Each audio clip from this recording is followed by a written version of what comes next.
Hey guys, thanks for tuning in for an all-new season of Dodger Rap 360. The Dodgers are back at the Ravine against the San Diego Padres for opening day tomorrow. So exciting. So guys, are we excited about Dodger baseball this year? This is Dodgers Rap 360, right? Yes, it is. Woo! You're tuning into the destination for TV superfan discussion, AFTERBUZZ TV. And now, let the buzz begin.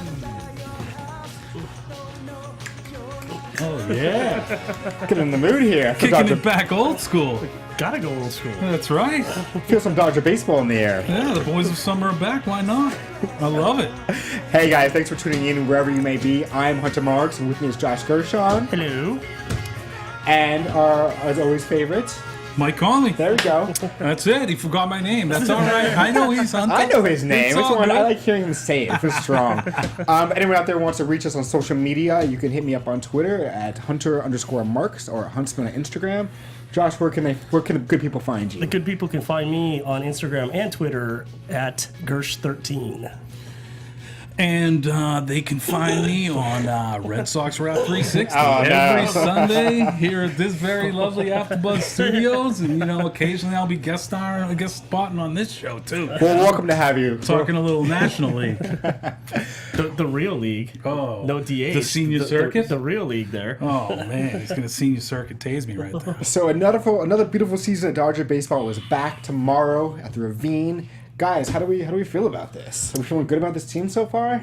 I'm loving this team so far. I think this team has all the makings of going, at least getting back to the championship series. You know, the Cubs are still the Cubs. Who knows? But this team, I think, Logan Forsythe, huge acquisition for the Dodgers. You know, that's a guy who can actually hit left-handed pitching. Yes. You know, that's a huge help.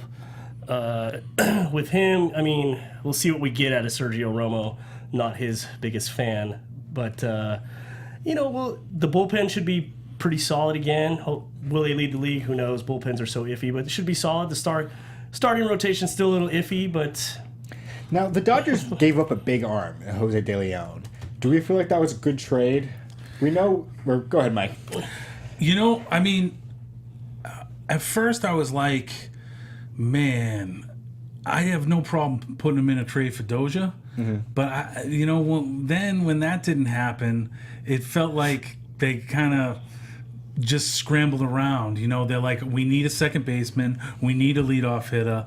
And, like, at first when we traded him for Forsythe, it's like, I was a little bit like, I think we kind of got fleeced. Because I hate dealing arms, you know? Especially where it seems like where I know you think Ryu can come back, and I'm even surprised he's in the opening rotation. But, you know, I just find it hard to trust guys like Ryu and McCarthy and even Kazmir, despite what we saw from him last year. And that us trading any of our young depth, I mean, I think you're trading a guy in Jose De Leon. He's not going to be a number one starter probably, maybe not even number two, but going to be a solid 3 in this league for like the next 10, 12 years. And so you trade that. I know it just seemed like they were over the barrel a little bit because they needed a second baseman. They needed a leadoff hitter.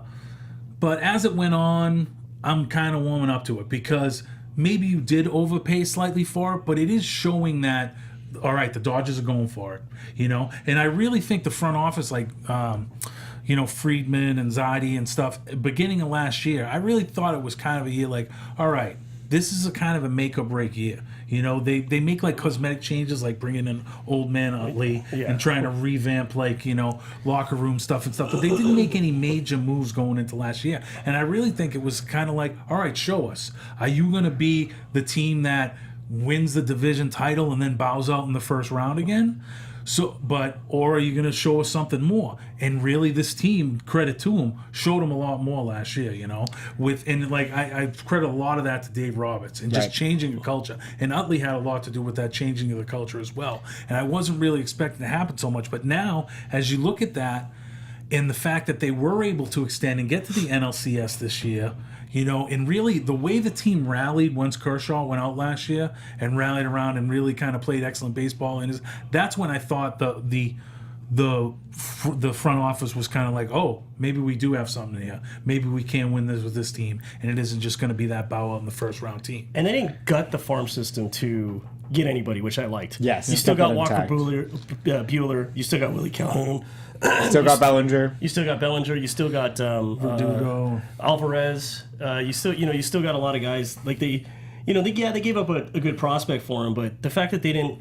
I mean, what the Twins refused unless Bellinger was in the deal, right? I believe that's the chatter I heard. They were refusing to deal Dozier unless Bellinger was in the deal, and I believe Gonzalez's contract's up after this year or next year. I think it's this year. Yeah. So we can double check that. He's already the power numbers are way down.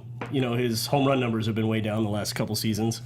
While he had that nice home run in the NLCS, his bat just looks slower.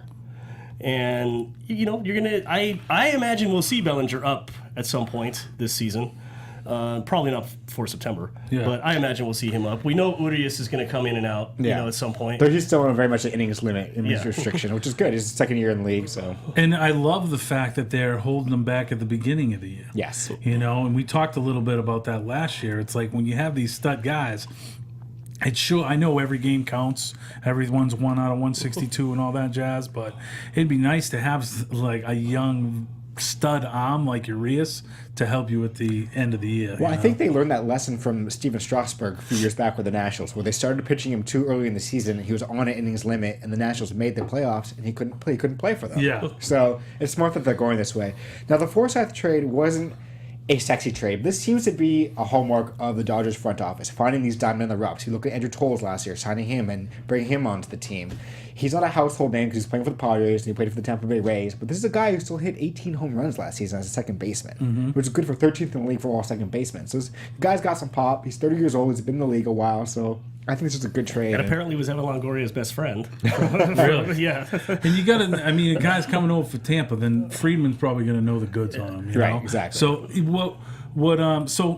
hey, all to it, good for free. It's just that, he had 18 bombs, which is great for a second baseman.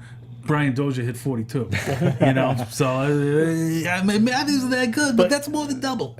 But Dozier can't lead off, and this team really did have an issue. Once Utley cooled off, they really had a problem with the leadoff. That's true. That's true. So it was at least Forsythe is consistent. Yes. He does crush left-handed pitching, which we all know was the Dodgers' Achilles heel last year. Both during the season and in the playoffs last year. It was just exposed. It was their huge Achilles heel. Gutierrez, even though he's 36, who they picked up this offseason as well. Gutierrez did crush left-handed pitching last year, even at his age. So obviously they knew they had a problem. Yes. And we're looking to address it, just not at the expense of everything else. Did they address it enough? That's the question. Yeah. Is one hitter enough to turn around a roster? They're hoping, oddly enough, Justin Turner hit worse against left-handed pitching than he did against right-handed pitching, which was odd last year. Being a right-handed bat. I guess, I think they're hoping, Puig comes around and is able to hit right-handed pitching. I've never seen such low expectations for Yasiel Puig right now. Anything he gives the Dodgers coming out of spring training, the chatter was they'll take it. I think they're getting ready for that. We talked about last year, that possible Ryan Braun, Yasiel Puig. If he shows he can, he's worth the trade bait. Yeah, I was told me we'd have Ryan Braun this. I was convinced we would. Maybe Milwaukee got cold feet. I'm sure the Dodgers would have done it right now. Maybe Milwaukee didn't think it was worth it. Yeah. So speaking of Justin Turner, the Dodgers made 2 big re-sign moves this offseason, both of which we were discussing last year. We figured it'd be one or the other. The Dodgers could either sign Kenley Jensen or they could sign Justin Turner. And in a perfect world, they would sign both. And they went ahead and did just that. And I think that kind of goes back to what I was saying before about the Dodgers really showing something last year and showing that they are a team that compete, that isn't going to bow out. And, we won't have to just hang division banners up or whatever. They're a team that's like in the NLCS, gave the Dodgers a run for their money. So this team is there and the front office sees that. So they make that Forsythe deal and they bring back Turner. And like another third bring back was Rich Hill, which is a great bring back. And, I think you look at his age and you're like a little, but he's a young 37. This is a guy that didn't figure it out till late in his career. I see this guy pitch until he's like 43, and just he has that right frame of mind, he's just got to soak his finger in pickle juice. It's got like a future Jesse Orosco there. He pitching well into his 40s. What was his face? Jamie Moyer, who pitched until I think he pitched almost till he was 50. That's crazy. So I did like the Rich Hill signing before that reason. He doesn't have a lot of innings on his arm. Right. So he's 37. He's a finesse pitcher. Throws a lot of breaking balls. So I was happy with that. The only I was happy that they re-signed Turner. My only issue was the 4 years, only because he has never been healthy a full year. He's been in LA. Yeah, he's had good seasons here, but he's never actually played a full season since he's been in Los Angeles. Well, I think that's why he found the free agent market was a little rough for him, because I'm sure he thought he would sign for more for another team, but teams weren't biting on him. Yeah, it's and did Kendrick wind up signing somewhere? I cannot even remember now. I want to say he's like a Philly, maybe. I want to say he's in Philly too. Yeah. That sounds right. And Kendrick also another one who I thought at one point they may bring him back because there was no market for him. At one point, no one was biting for Howie Kendrick, and he actually had a decent season for the Dodgers, but no one was biting on it. Even with his versatility. Yeah. Hey, and anyone out there on the YouTube channel, if you guys want to hit us a question, hit us up on Dodgers Drop 360. We're happy to answer any questions you may have live and wherever you want to go. Yeah, they can hit us up on the YouTube live chat room, right? Yes, sir. Or they can even tweet you guys during the show. We got phones in close proximity. So, Kenley, 5 years, $80 million. Does that sound about right? Fair market value? I got to tell you, it's almost like a steal. I think so too. Because of how scarce stud closers are out there, and he's definitely this guy's a top 5 closer in the game. Absolutely, probably top 3. And to have a guy like that, it's like, if they went 5 years, $100 million, it would have sounded like a lot. But when you look at the market dictates, and those guys don't grow on trees. I mean, I'm a Red Sox fan by birth, and, but not tonight. I'm trying to masquerade, and we have Kimbrel. And he's a top 10 closer. I'm scared with him. He's probably the 7th best closer in the game. Right. And I'm scared. And so that just goes to show you how thin the closer situation is. It's going, sticking with the bullpen. Joe Blanton was huge for us last year. Struggled in the playoffs. In moments. Well, yes, he struggled in the playoffs, but outside of Kenley, probably our most consistent guy. Yeah, last year. he was, and the Dodgers 83-mile-per-hour fastball. Hey, whatever works. No, well, I'm hoping actually this year. My hope is because I don't trust Sergio Romo for some reason. The Giants seem to know when to let people go. Usually, if the Giants kind of shed somebody, they kind of know what they're doing. It's happened in the past. Remember when Jason Schmidt fleeced the Dodgers? I mean, he might as well have used a gun on that 3-year, $45 million. Yeah. He pitched 6 games in 3 years for $45 million from the Dodgers. They remember Aubrey Huff had that monster season when they won the World Series one year. Then he was nothing, and they let him go, and he was terrible after. They seem to kind of know when to cut the cord. Unless the guy's name is Matt Cain. Yeah, you got to be encouraged. I mean, they're rolling that dude out there as their 5th starter this year. Is he going to be the 5th starter? That guy is meat. Are you kidding me? This is another reason to be encouraged if you're a Dodgers fan.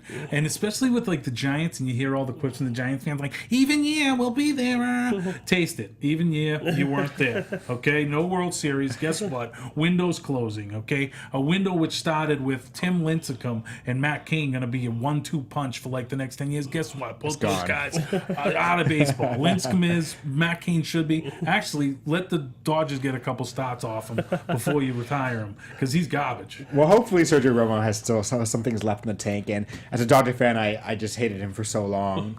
But I started watching the Backstage Dodgers this past season. He's from LA, his family is here, and he wants to be a Dodger so bad. So I'm starting to creep a little bit on that Sergio Romo train. I mean, sounds like Eric Chavez 2.0. His career ERA is 2.54 or 2.57, somewhere in that range. So yeah, I mean, it's just it worries me. I'm actually hoping Alex Wood might play that Joe Blanton type role this year.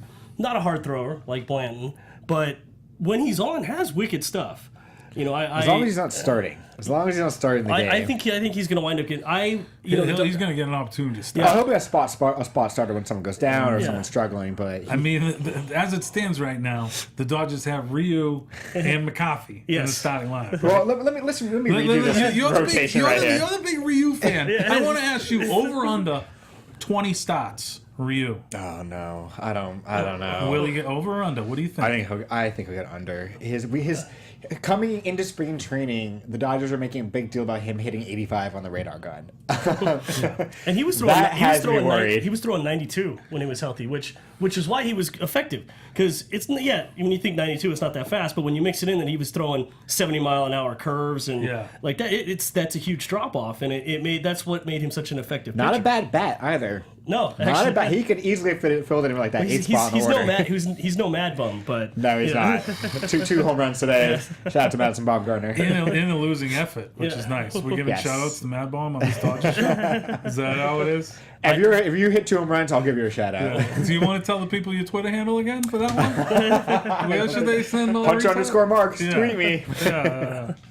So as it stands now, Clayton Kershaw's on the hill tomorrow, followed by Kenta Maeda, Rich Hill, Brandon McCarthy, and Hijon Ryu. Not exactly a lineup that screams terror to opposing hitters right here. Oh, McCarthy's before Ryu? no, Ryu's before McCarthy. Ryu's going to get the... I think they're still deciding that, but last I heard, Roberts wanted Ryu in that 5th spot. According to ESPN, we got Ryu going 4th. Okay. So we'll see. We'll see how it goes. But this...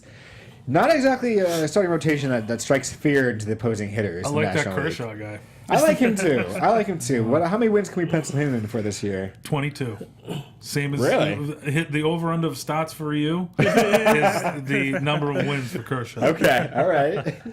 I'd be high. I think you can get anything from 18 to 20 wins. It'd be a solid year. Yeah, I mean, it's that's just what he does. So Yeah. he'll be in the talk for Cy Young again, unless someone breaks out like Hendricks did last year. I mean, you'd expect at some point Kershaw regressing, but he always picks up new pitches. I think you don't want to do the Justin Verlander route where you were stunk for 3 years because you lost your fastball and couldn't throw another pitch. Right. And now that he's throwing other pitches, Verlander's good again.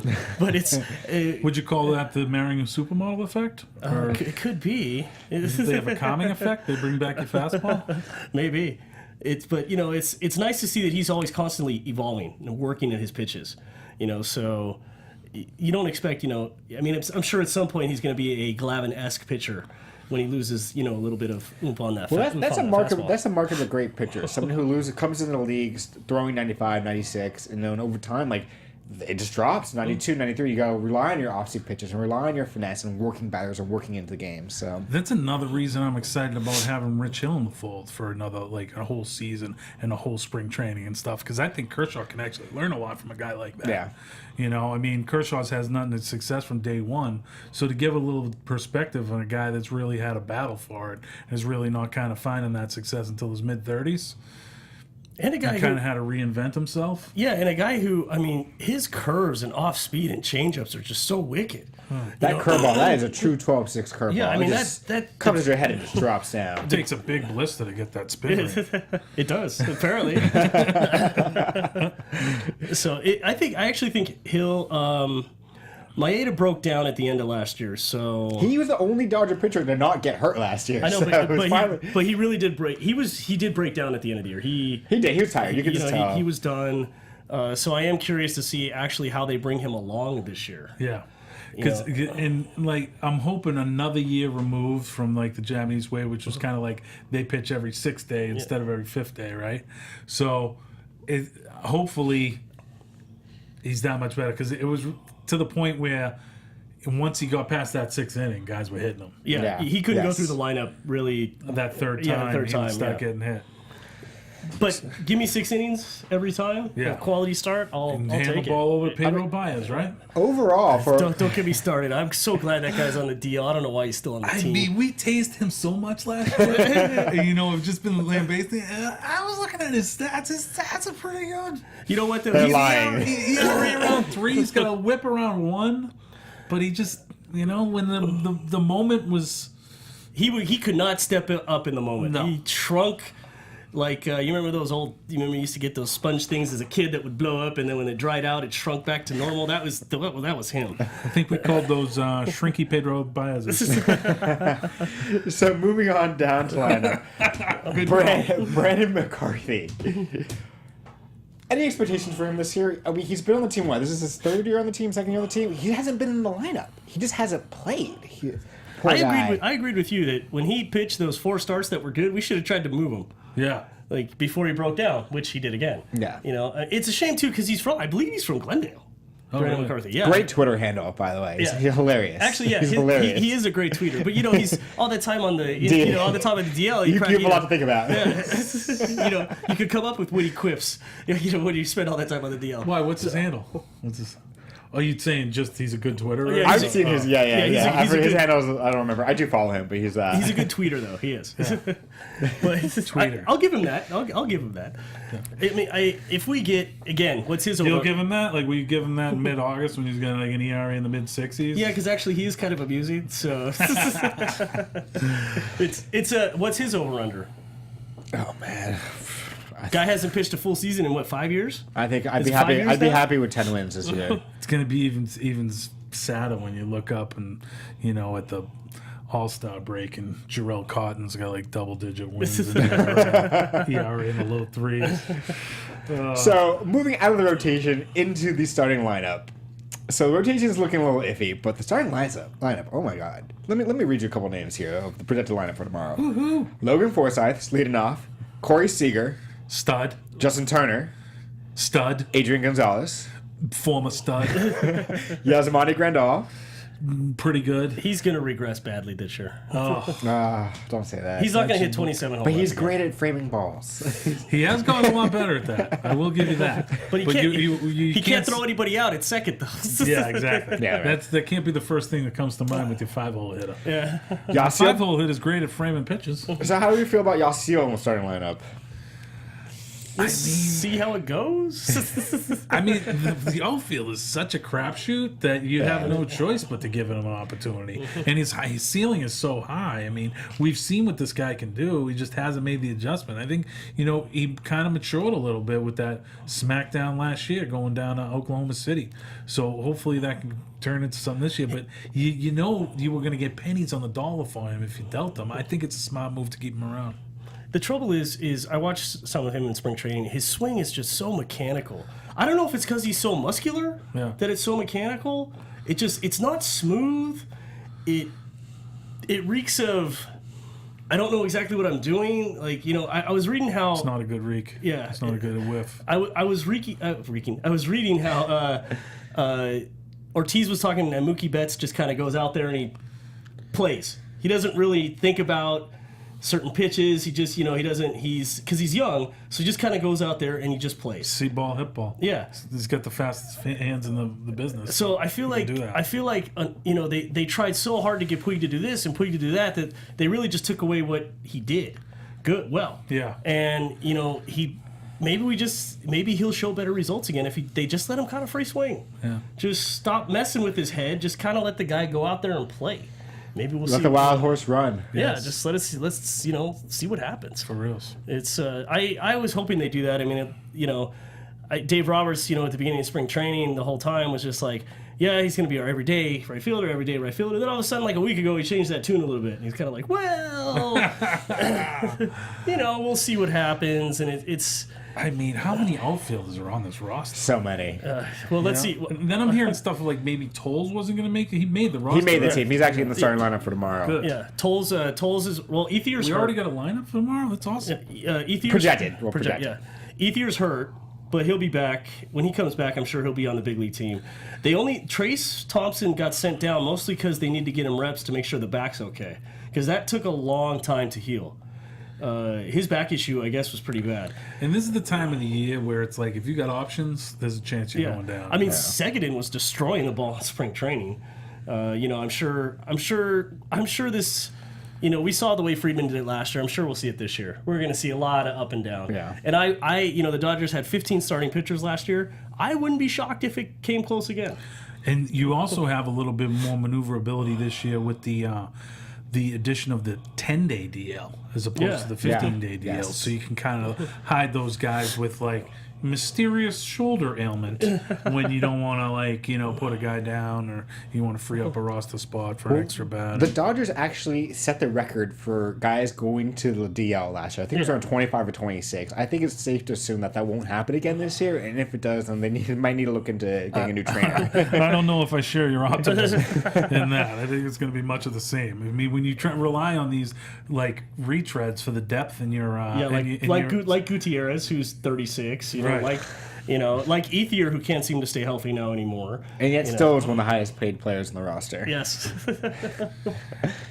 So They couldn't really make that big a splash. I mean, their biggest thing was bringing back the guys that were already in the fold. And you don't want to, you don't. They have so much young talent still. You don't want to overpay. It's exactly. It's just you don't. You got to face facts. Ethier's gone. Ethier for sure is gone after this year. We think Gonzalez is. At latest, Gonzalez is gone after next year. Utley will probably eventually retire. Maybe we'll see. I mean, I'd like to see a little bit of Bellinger before we get rid of him. You'll So see you him. don't You'll just see a give him the taste. keys to the No, castle. I do think because he can play left field too. Okay. So I think we will see Bellinger up. I think we'll see. I think Seguin will come up. We'll get all those guys kind of moving up and down. I actually was hoping Chris Taylor would make the team over Kike Hernandez because I have really soured on him. He did not look good in the spring. he bleached his hair. He's looking like Eminem. He missed half a spring training to play with Team Puerto Rico in the and he Classic. didn't look good in either one. I guess they're just holding out hope that he's going to start hitting lefties like he did in 2015, as opposed to the way he hit him in 2016, which was not hitting them. Yeah, not Well, like the rest of the roster. Well, I mean, they keep saying, well, it's his versatility. I mean, okay, yeah, he can play all these positions, but he doesn't play any of them particularly well. Right. He can physically play them, but it's not like he's a stud defensively at any of them. Whereas I think Taylor is a really good shortstop, second base, third baseman. I think he can play those positions. And Taylor was hitting the cover off the ball in spring training. So That could be a situation where, there's a short leash. yeah, I'm hoping so. I mean, it seems like they've given him enough chances, and if he doesn't turn it around in the early part of this season, I mean, June 1, if he's hitting $175, I mean, it's time to move on. I think you got to send him down. You bring up Chris Taylor. You know what I mean? And I don't think we'll see. By June 1, I mean May 20th. I mean, I don't think we'll see Willie Calhoun or anyone like that this year. It seems like they don't want to rush him. Yeah. Get him reps. Let him get reps. Because I was almost of the ilk, like, man, if they had someone who could bat in the leadoff spot and you could bury Calhoun in like the 8th spot, throw him in there. He could play defense at this level, and then we'd still have De Leon. But I'm excited. You guys are warming me up to foresight. You're warming me up to foresight. So just going back to the roster. So we have Yasiel Puig, followed by Jock Peterson, and then Andrew Tolles. Big year for Jock Peterson. I agree. I actually agree too. Everyone, he hit 220 with the first year, and then last year he hit 245. He improved by over 20 points. Well, there you go. And Still playing gold glove caliber center field.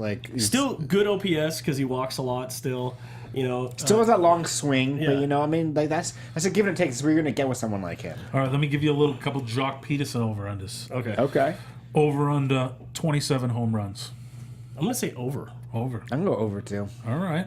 Okay. I like it. like it. All right. Maybe I shouldn't inflate that. Now, over under 263 batting average. I might say under. I think he gets up in the 250s this year, but I think he's not quite a singles doubles kind of hitter yet. Not quite. He showed actually a little bit of it last year. He's fast enough where he should be a gap hitter. He should be. It's taken him a while, but I think he's learning more and more discipline as he goes along. By the way, I'm at the dog park by my house a lot in Silver Lake. Just so if anyone ever wants to find him, he's there a lot. Really? Yeah. He lives in the hood? This I don't is know the if he year. lives. I think he lives in Glendale or in Pasadena, or South Pass, in that house with everybody else. But They used to be Los Feliz. I think they were on Los Los Feliz. Feliz, yeah, but it's this trendy, popular dog park. Yeah. So I know he's there quite often. Yeah, I play basketball down there sometimes. Just if anyone wants to find him, you can. way to out him. Hey, Corey Seager goes to Shake Shack in Glendale a lot. Just if anyone else wants to know that. Do you have like a Dodger GPS tracker? I know, right? He's going to start handing out star maps for Dodgers. It's a buddy of mine that I bowl with. Former ball player, played a little college ball. For some reason knows where all these guys hang out. Wow. Now that you brought up bowling, just an interesting throw out there. Who's the best bowler in the major leagues? Is this something you actually know? Yep. Is he a Dodger? Nope. Is he a Red Sox? Of course. I'm gonna say it's someone like Rick Porcello. It's Mookie Betts, dude. The guy's got like 7 or 8 perfect games. Actually, no, I read that somewhere. Dude knows how to bowl. He's got the quickest hands in baseball. He does. If I have a kid that is 10 years old, I'm having him bowl because his wrists are going to get quick for baseball. So just going back to this roster real quick. As far as I know, I don't.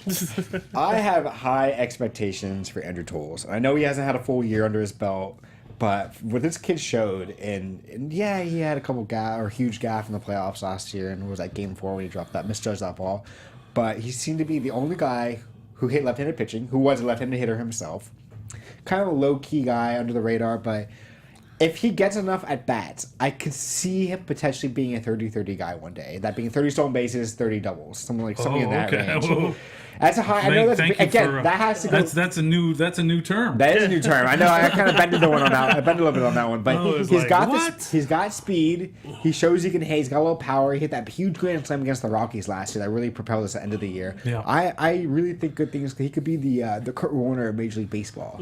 That being this time last year, he was stocking groceries in Peachtree City, Georgia, wherever that may be. Shout out to Georgia. And so 2 years ago. 2 years ago. Yeah. 2 years ago. Okay, so last year he was raking for us, baby.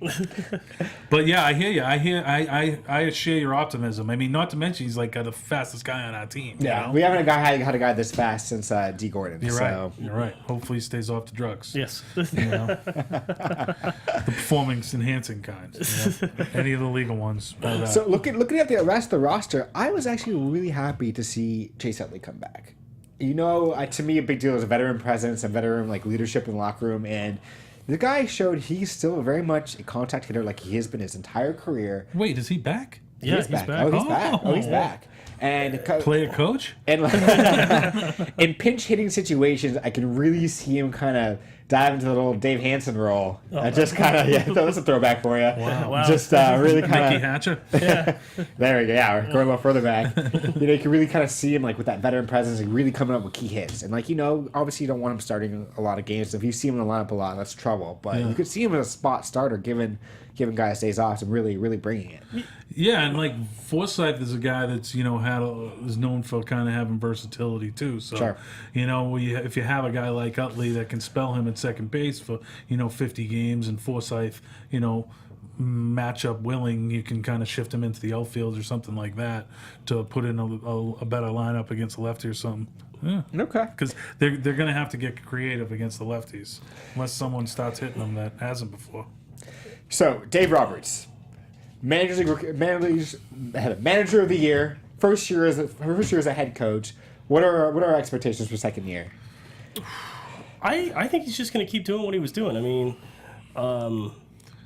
some of the pitching stuff got a little overwhelming. I'm not a big fan of like what Bochy did in that playoff game against the Cubs, bringing in 5 pitchers in that inning. They couldn't close it out. Roberts, I feel like, could fall victim to that because he does like to flip it a lot. Yeah. I'm hoping he kind of lays off a little during the season, let guys pitch a little bit, but come playoffs where there's no tomorrow, then maybe start kind of doing that a little bit more. I mean, that seemed like that was a byproduct of having a bullpen where you don't trust anybody. Yeah. And that's kind of what the Giants had last year. And knock wood, hopefully they have that again this year because Mark Melanson, and this is another product of what we were talking about before about having it be such a thin closers market that guy gets the contract he got. Yeah, 4 years, $62 million. And the Giants don't normally pay for that, that stuff. So I mean, that was like a panic button move. that was it. And I thought Sergio Romo was not a panic move by the Dodgers. I thought it's something they've been doing since Freeman got here. When they took Chris Perez and they took Chris Hatcher and they took these Brian Wilson. But bringing in former closers, to basically be the setup man. The trouble is bullpens are so volatile these days. 1 year they're good, the next year they're terrible. Or they're good for half a season, and they just shit the bed the second half of the season. Luckily, having Conley back makes a big difference, I think, because like you said, he's a top 3 closer in the league. So at least you have that steady rock at the end. It's just a question of finding that guy who can, those guys in the middle. And I'm hoping for big things from Grant Dayton. Yeah. I liked what he showed last year. Nice left-handed arm coming out of the pen. He's got another one, big curve. He's got a lot of movement on his ball. He was a rookie. There was spots where he struggled, but I think his ERA was still at 2.05, I think, last year, in about, 40, 50 appearances. I'm actually expecting him to actually be good. I was shocked they kept Avalon on the team and sent down Libertor. Because until he got hurt, Libertor's not up. yeah, until he got hurt, Libertor was killing it until he got hurt. He was like, for 2/3 of the season, their best lefty out of the pen. He was, and I was kind of shocked because I'm not an Avalon fan. I don't particularly think he's good. Yeah. I'm hoping, Tell us how you really feel. I'm hoping Dayton's the first lefty out of the pen or Wood rather than Avalon. Right. That's kind of my hope. I'm hoping we don't use Chris Hatcher at all, but that's probably wishful thinking. Wow. So, He's on Chris. Oh, Chris is with no bias. Hatcher's my new, Gotcha. the guy I'm just gonna pound on for a while. Wait, we still got bias, right? He's hurt right now. Oh, he's hurt. so looking at the NOS, do we see any teams besides the Giants? Do you see any teams giving the Dodgers possible trouble? I got to tell you, and I alluded to this before, I think the window on the Giants is closing. I mean, I think they're kind of pretty solid at the front end of their rotation. Obviously, Mad Bomb and Cueto's good, and even Zamarja has kind of shown me a little bit more. But the bullpen is still suspect, and if they're relying on Kane at the back end of that bullpen, and they also, like, the kid they would probably go with over Kane is their only lefty right now in their bullpen, so that's a problem. I mean, one thing that scares me is like Joe Panic is back healthy, and I think he's going to have a big year for them. But I think the mystique is gone in them, and I think the Cardinals, another kind of mainstay in the playoffs the past 5 or 6 years or 10 years. They're another team that's kind of losing their shine a little bit. They had a big injury with Reyes. Yeah. I think a team that's going to I like the Dodgers to win the division again for the 5th straight year, and the team that I think is going to finish second, Rockies. Arizona Diamondbacks. You think they're Diamondbacks? Oh, It depends on if Corbin and Miller can pitch.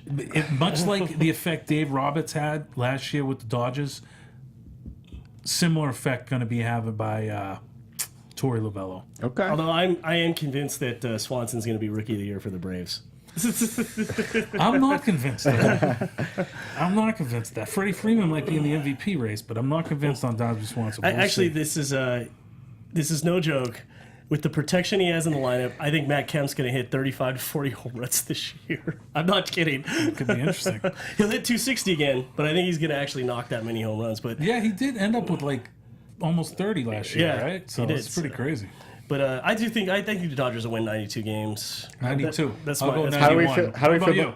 about I see him in 92, 93 games. I can see that. But how do we feel about the World Series aspirations? The Cubs are mighty good. Mighty good again. I think the Cubs are going to show a little bit of kinks in the armor. It's so hard to repeat. It's so hard to repeat. You know? And they have such a young nucleus that I just think it's impossible for them not to have that World Series hangover. Yeah. So I think they're going to definitely be in the playoffs, but Dodgers Red Dodgers have Sox. a chance. That's what I think. Dodgers, Red Sox? Dodgers, Red All right. Sox. I like where your mind's at. Well, thank you, Josh. You heard it here first. And thank you, everyone, for tuning in to Dodgers Draft 360. Day 1 tomorrow at the Ravine, opening day. Yeah, thank you, Hunter. Thank you. All right, guys. Go Dodgers. Should they tune in for next Wednesday? You should absolutely. next Sunday? Next Sunday, tune us in, 9 o'clock, Dodgers Draft 360, or hit us up on the YouTube channel. Send us a tweet. Josh, where can they reach you on your social media again? You can reach me at Gersh13. I love it. Thanks, guys. Go Dodgers. Go Dodgers.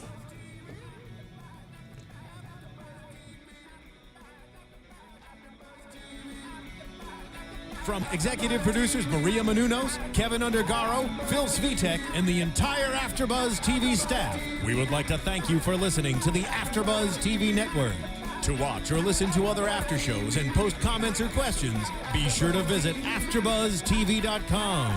I'm Sir Richard Wentworth, and this has been a presentation of AfterBuzz TV. Buzz you later. The views expressed herein are those of the hosts only and do not necessarily reflect the views of AfterBuzz TV or its owners or principals.